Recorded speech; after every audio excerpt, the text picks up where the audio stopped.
as a leader, what happens when you get a direct report who says, that's not my job? That's not my job phenomenon is happening with one of our executives in our mastermind group. And she was sharing that her team is so task focused that when something comes in that's just slightly outside of their task, but it needs to get done, they'll say things like, that's not my job. And they'll try to pass it off to somebody else to get the work done. And she's frustrated because she needs to get this job done. And she needs to convey the importance of people stepping up, being autonomous, and getting the jobs done. And so as a group, we asked her, what can we do to disincentivize the incorrect incentives that are currently in place? Because what she needed to realize was that essentially she had set up a culture where people were not incentivized to step up outside of their task performance.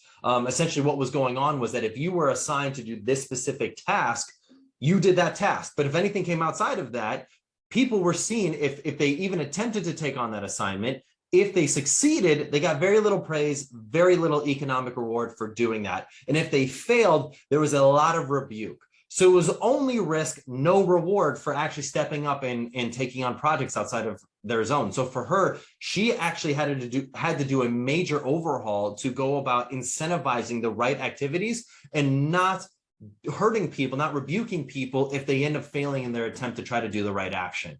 So that's something that we've seen with a lot of companies and with a lot of leaders as it pertains to the how do I handle the it's not my task job.